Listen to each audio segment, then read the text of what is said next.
This channel does not promote any violent, harmful, or illegal activities. All content provided by this channel is meant for an educational purpose only. রাজ্য সরকার যেমন দায়ী, কেন্দ্রীয় সরকার দায়ী। কেন্দ্রীয় সরকারের যে নেতারা বিজেপির লাগাতার জুনিয়র ডাক্তারদের তারা বিভিন্নভাবে তাদের আনপার্লামেন্টারি কমেন্টস করছেন।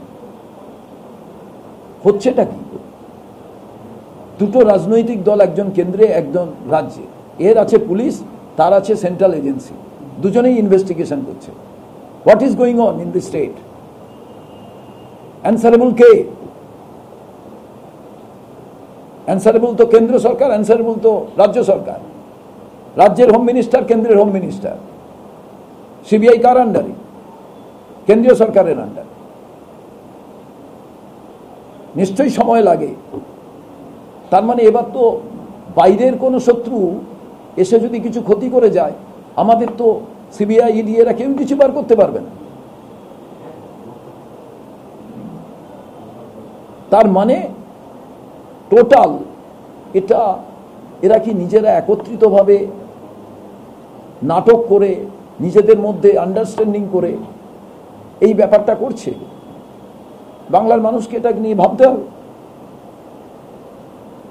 আমরা তো রাজনৈতিক দল হিসেবে প্রতিবাদ করছি, কিন্তু বাংলার মানুষকে ভাবতে হবে। বারে বারে বন্যা হবে, লোকেরা ক্ষতিগ্রস্ত হবে। যারা দীর্ঘদিন ধরে ক্ষমতায় আছেন তারাই সরকারি টাকায় ত্রাণ দেবেন, দিয়ে বলবেন আপনাদের আমি বাঁচিয়েছি, আমাকে ভোট দাও। এই যে বাইনারি পলিটিক্স, এই যে বিপদে ফেলে উদ্ধার করে তার থেকে সুযোগ চাওয়া, এই জিনিসটা বন্ধ হওয়া প্রয়োজন। রাজ্য সরকার কতদিন ধরে রাজ্যের ক্ষমতায় আছেন, কেন্দ্র সরকার কতদিন ধরে কেন্দ্রের ক্ষমতায় আছে। বর্ষাকালে বন্যা হবে, নিচু জায়গায় জল উঠবে, ডিবিসিকে জল ছাড়তে হবে। এটা তো একটা কমন প্রসেস, ট্র্যাডিশনাল। প্রত্যেক বছরে বেশি বৃষ্টি হলে বন্যা হয়ে যায়।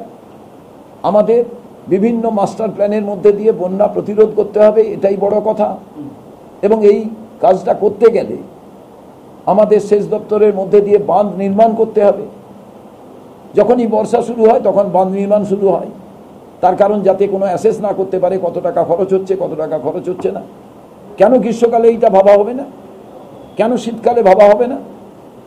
ডিবিসির যারা কর্মকর্তা আছেন তারা এমনি এমনি জল ছেড়ে দিচ্ছেন। কেন রাজ্য সরকার কেন্দ্রীয় সরকারের সমন্বয় নেই, কোঅর্ডিনেশন কেন নেই? জানতেন না যে বন্যা হবে? অগ্রিম এখন তো আবহাওয়া দপ্তর যে সমস্ত রিপোর্ট দেয় মোটামুটি মেলে। অগ্রিম কেন জানানো হলো না? তাদের রেস্কিউ কেন করানো হলো না? ত্রাণ দেওয়ার ক্ষেত্রে বিরোধী রাজনৈতিক দলরা তো যা চাহিদা সেই অনুযায়ী তো তারা দিতে পারবেন না।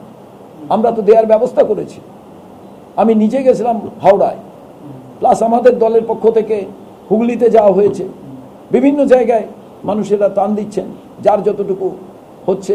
আমার আগের যিনি প্রেসিডেন্ট ছিলেন তিনি চিঠি লিখে সবাইকে বলেছিলেন, জেলা প্রেসিডেন্টদের, যে আপনারা ত্রাণের জন্য ঝাঁপিয়ে পড়ুন। কিন্তু আমরা যতটুকু দেবো চাহিদার থেকে অতি কম, রাজ্য সরকারকে দিতে হবে। তো পশ্চিমবঙ্গে তো ত্রাণ দপ্তর আছে, বন্যাকে রোখার জন্য হচ্ছে সেচ দপ্তর আছে। কোন জায়গায় পলি পড়ে গেছে, কোন জায়গায় বাঁধটা দিতে হবে, কেমন ভাবে দিতে হবে। আর খুব ইমার্জেন্সি বেসিস আছে ডিজাস্টার ম্যানেজমেন্ট দপ্তর।